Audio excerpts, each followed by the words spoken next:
Welcome back, friends, to another What I Eat in a Day.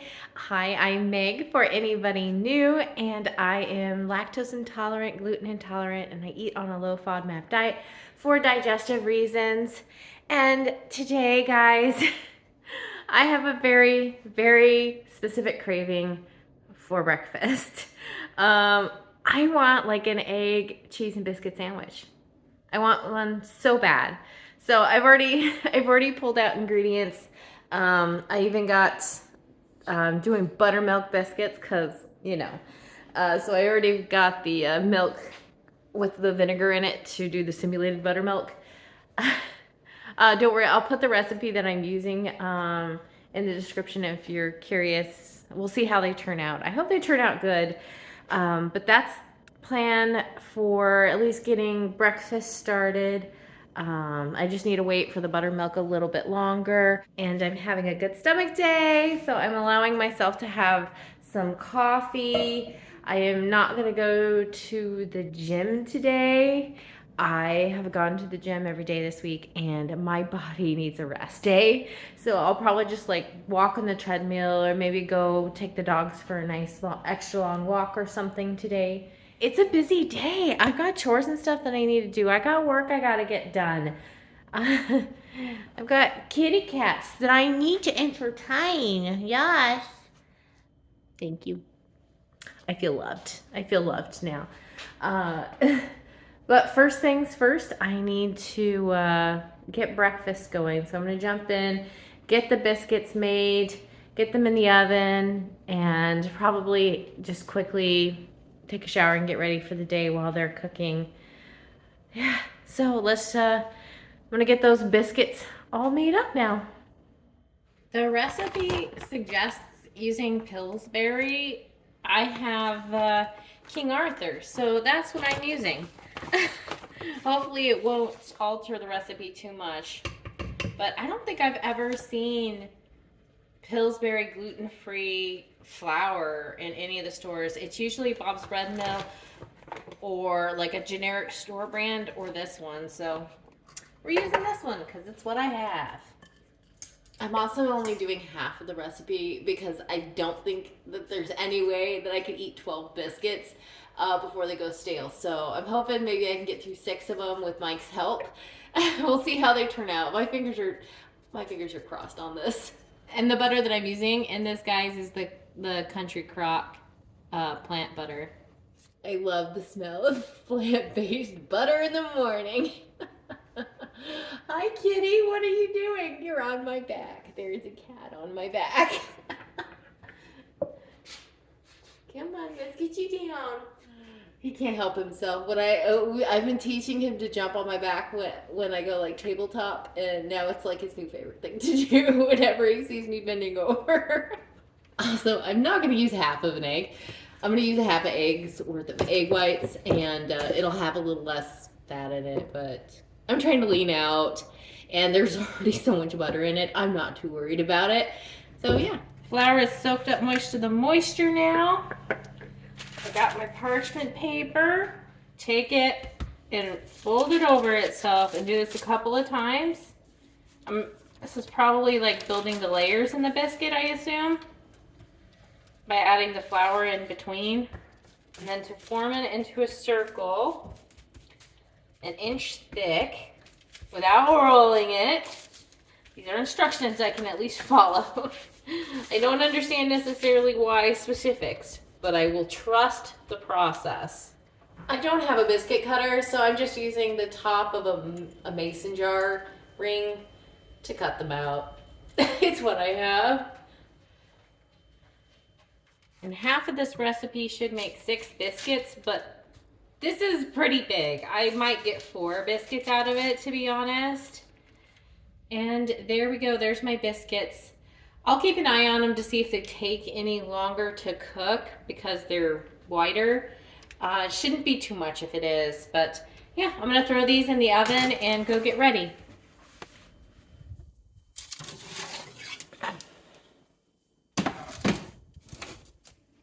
So now that they're done cooking, I was kind of hoping that they would puff up a little bit more, be a little bit taller.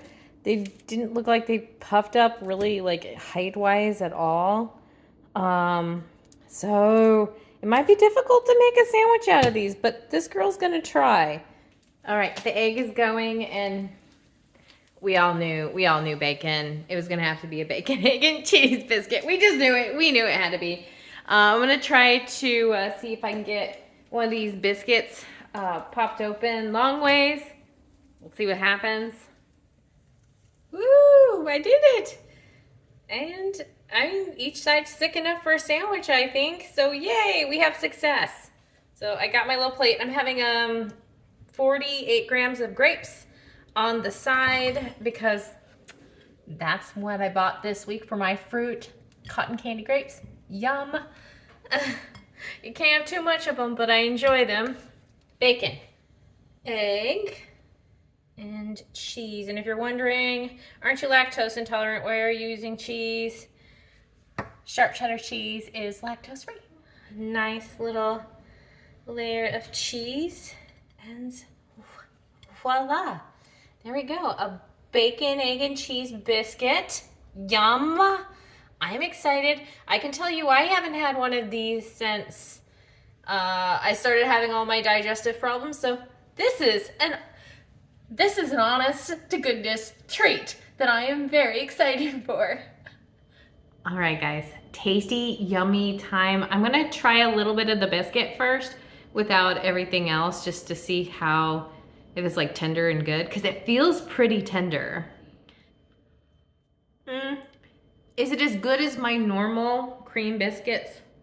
No. Is it better than what you can buy at the grocery store? At least from what I found at the grocery store? Absolutely. Unless I find a different one that's better than this is a pretty good biscuit substitution recipe. Thumbs up for me. Now let's just eat the biscuit. This is happiness. This right here is honest to goodness happiness. I am so happy right now.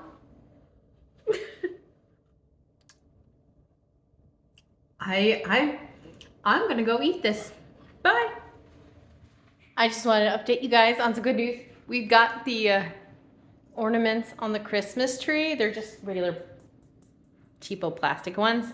And he immediately found them as soon as I started putting them on. But for the most part, he's been a little bit better with the Christmas tree. He's been a lot better. So yeah, and then I say that, and then immediately he starts playing with a bulb again. Because of course. I currently got laundry going, and I'm trying to see if I can find another gluten-free bread recipe. Last time, I thought it turned out okay because I was thinking that maybe it was just a little bit doughy because it hadn't cooled off all the way. Unfortunately, it didn't get any better, so I was a little bit disappointed in the end. But I was actually given something that I think is going to change things for the better. Because maybe like you old school people who have been cooking gluten-free for a while know this. This girl hasn't been cooking gluten-free, baking gluten-free for very long, so I didn't know this. So this is what I have been using. This King Arthur's gluten-free 1-for-1 flour. And there's a cat. I was gifted this. And when I first saw it, I was like, oh, they're the same thing. I didn't even read them. They're the same color, everything. Didn't even look at them. Guess what? This one's bread flour. And I looked at the back, and there's like a substantial difference between the ingredients between these two things. Ignore the cat. So this one is like rice flour, whole grain brown flour, sorghum. There's all the things in that. And then I just chewed a hole in it. And then I look at this one and it says gluten-free wheat starch. The ingredients are different. I actually looked it up, and the way that the bread flour works is different than the way the 1-for-1 works. I also wanted to look up, is the gluten-free wheat starch, is it low FODMAP? And the answer is, ugh. There's lots of debates, like either way, but it's never been tested by Monash. Some say that it's the starch, which is the sugar, which is what causes FODMAPs. Some people claim that it's more complex, so it doesn't affect the FODMAPs. I guess if you want to try this, or if you have tried this and you're low FODMAP, let me know how it affected you. Fructans don't bother me, which is what I believe. Wheat is fructans and GOS, which are both things that don't affect me. So I don't think I will have an issue with it. But if those are things that are a problem for you and you want to try it, I would recommend a slow reintroduction instead of like just jumping in like all the way. Apparently, this is what you need to use to make more, like something that is more consistent with what normal bread tastes like. So yeah, we're gonna try doing bread again today. And I don't think Mike will complain because I need to make him bread too. On my last shopping haul, I got him 2 of these 3-pound packages of little Smokies. The goal with it is to make him some Kolaches, some sausage Kolaches. He loves them. I haven't made them for him in years, but like every time I go to the grocery store, the pre-made sausages are just so flippin' expensive. Like it's unreasonable. So I saw these little Smokies on sale. I'm like, I can put like 2, 3, however many inside the Kolache and give it a go and see if it's any good. So I have to make bread for this today too. Those are some of the things that I have lined up for myself today. I've got laundry I gotta get done. I already did the bed. I'm like on top of it. I already changed the sheets. I already cleaned the kitchen up, did all of my dishes, got laundry started at the very least. I'm on the 2nd load of laundry already. But I do have to get in and get some work done really like soon. And I wanted to get the bread started before I went in there, but right now I'm hunting for a recipe because I don't want to do a no-knead bread because I don't want to eat it tomorrow. I want to eat it today. So that's mission number 1. I'm going to go in there, start checking some emails, and see if maybe I can find a bread recipe that will work. So meet you back in here when I find one. So my research, I found a recipe. It was actually a YouTube video. I'll link it below. I'm gonna give it a try. They use a much fancier bread flour than what I have. But you wanna know what? We'll try it. I also pulled out the bread recipe for the Kolaches that I'm going to make. If you don't know what a sausage Kolache is, it's basically some sort of sausage. It depends on, some people put like cheddar sausage in it, jalapeno sausage in it. It's generally a pre-cooked sausage inside of a bread. Sometimes it'll have cheese in it, sometimes it won't, sometimes it'll have jalapenos in it, sometimes it won't. It really varies who makes it, where it's made, what's in it. How I make it is I use Amish sweetbread. Well, a recipe that I found it's just called Amish white bread, but it's a sweetbread like I used to have growing up. And this recipe, it's printed out. That shows you how old this recipe is. I printed it out in September 2009. That's how long I've been using this bread recipe. So I will link this one down below too. I double checked and make sure it was still up, and it is. And yeah, that's the bread that I'm going to use to make the Kolaches with. I'm gonna go ahead and start proofing the yeast on this one, get the ingredients put in the bowl for the other one to get it started. It should line up because the Amish bread takes about, it says 1 hour for its first rise, 30 minutes for its second rise, so it's pretty quick. The gluten-free one took 3 to 4 hours. It was 10 minutes for the initial like proofing rise, and then 3 to 4 hours for the final rise. So I should be able to get all the kolaches made and cooked before the gluten-free bread is ready to go, and I should be able to get them all set up and ready to go before lunch, because I got work I still need to do. So I need to hurry up and do this as quickly as possible. I'll show you guys the end results of what everything looks like when I get the doughs complete. I'm working on the gluten-free bread right now. I've got the yeast proofing on the other one. One of the things that the guy said in the video was to, before you start adding water, to put oil on your spatula. I've never done that before, but I'm gonna test it. We're gonna see how this goes. Okay, don't mind the phone-shaped hole inside this flour. Nothing happened. Ooh, oh, well, that's a thing that happened. Okay, so I'm gonna go ahead and add this water in and give this a try with this spatula. Yeah, that came off pretty easily. Wow, I'm pretty impressed with that. My heart and soul is telling me that this needs more water.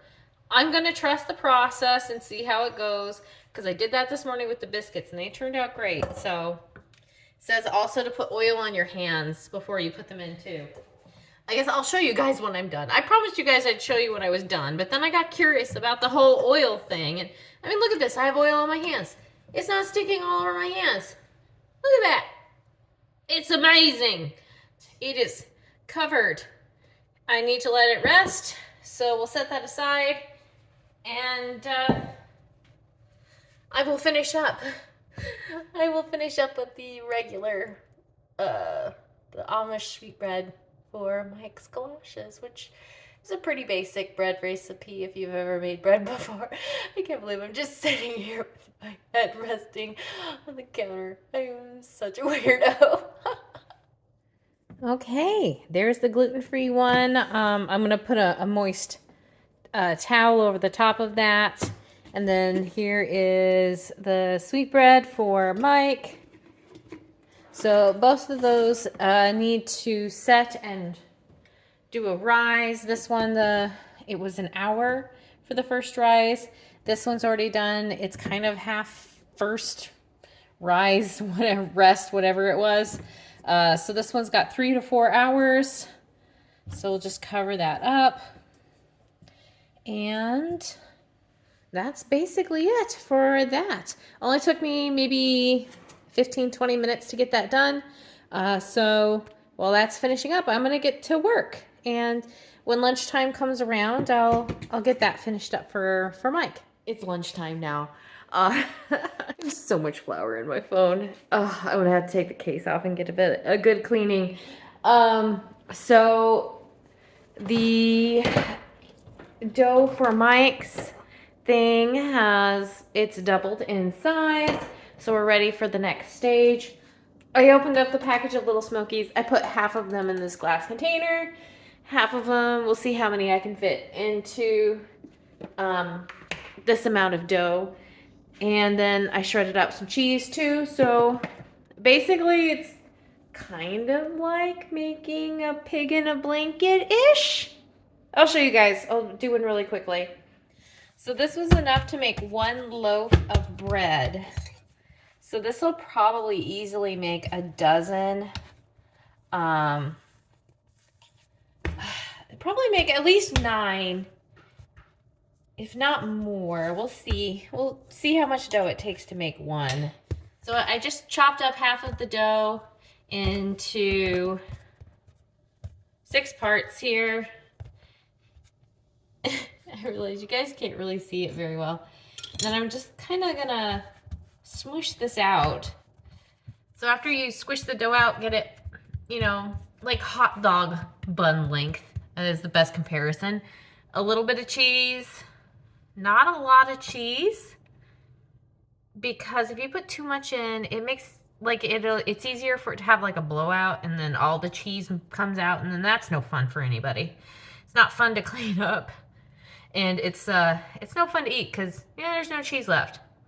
So that's a couple pinches worth. And we'll see how many we can get. It looks like probably 3. Yeah, 3 of them.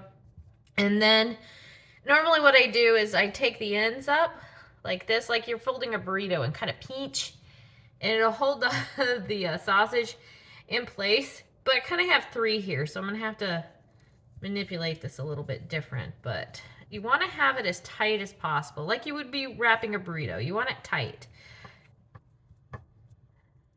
So roll it up, give it a good squish, try to keep the cheese inside, and then you want to pinch the edges. Doesn't have to be fancy. And then that's it. There it is. Put it on the sheet and cover it and let it do its second rise, and that's that. So with the bread recipe that I made, I only made half of it, enough to make 1 loaf of bread. It ended up making 12 of the Kolaches, which is awesome. I got them sitting here for their second rise right now. What I decided on for lunch, I weighed out a little bit of ground beef.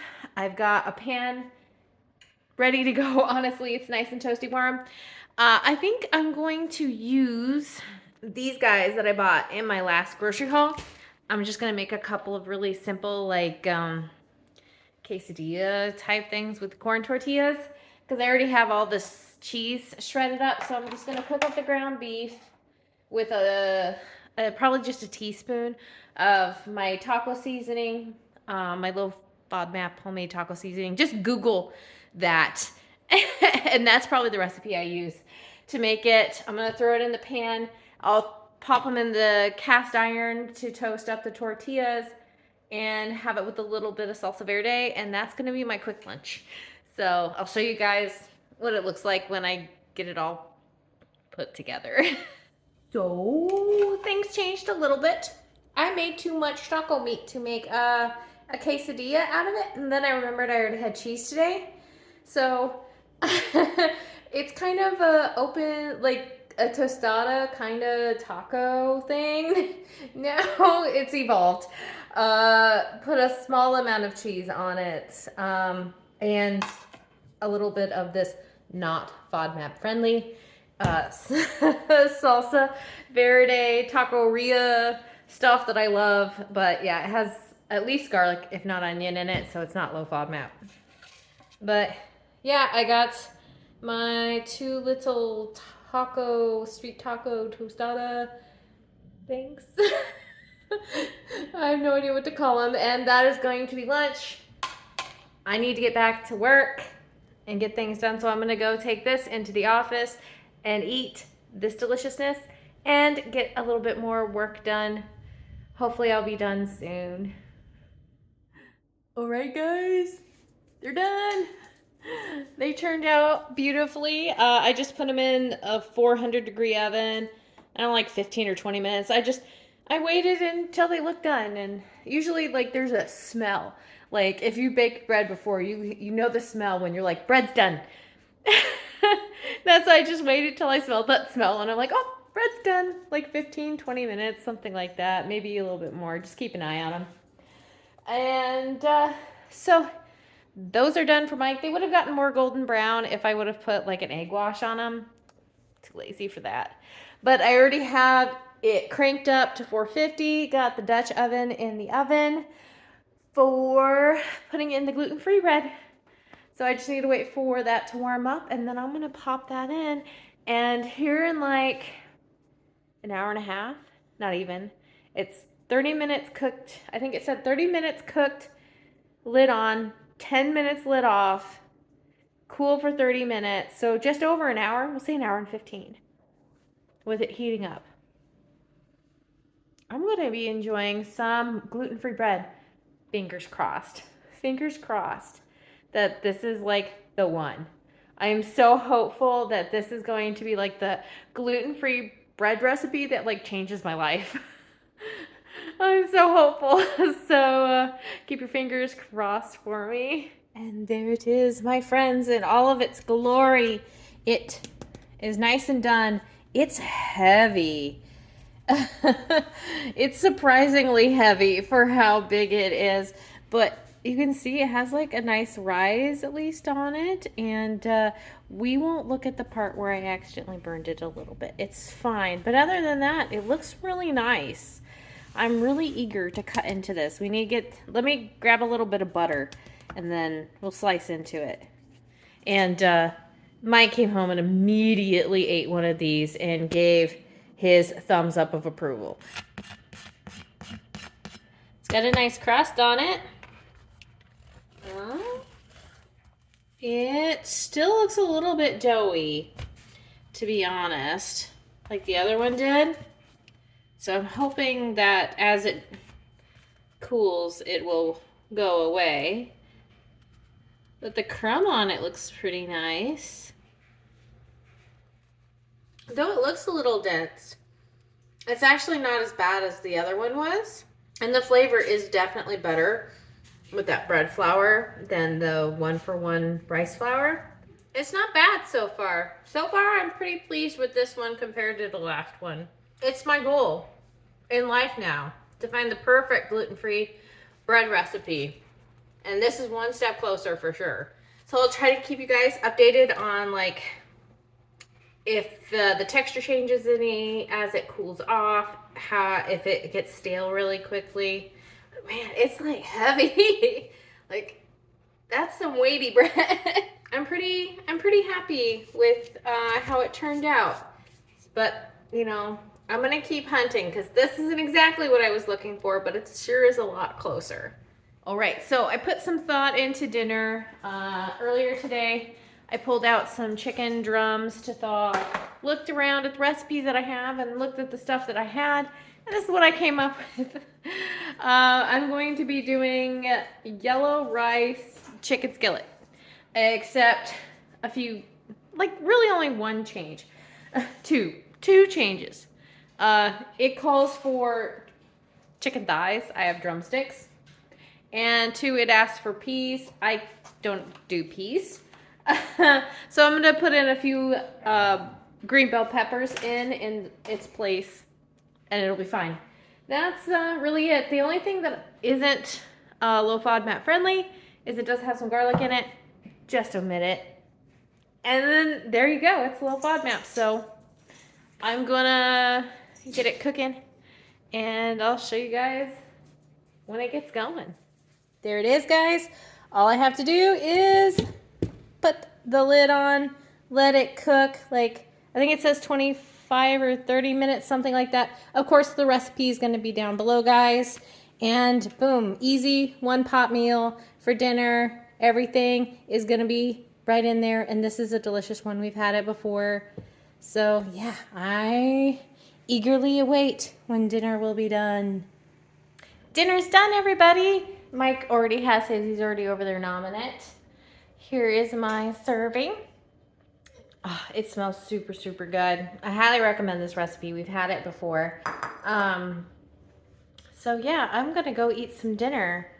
Dessert, I have a couple options for dessert. I have to think on how I feel after dinner and see how quickly I want to have dessert. So I've decided on what I'm having for dessert. 48 grams of cotton candy grapes. And a little bit of this Tony's Chocolonely dark chocolate almond and sea salt bar, which is a thing I'm addicted to right now. Just about, yeah. So there that is. That is going to be the last that I'm going to have to eat today. After this, we're just gonna sit, chill, watch a bit of YouTube before I go to bed, read a little bit more of my book, and yeah, so I hope that this video inspired you guys, and always do your due diligence, read the labels, and make sure that what you're eating will work for you, because what I eat may not necessarily work for you and be what you eat.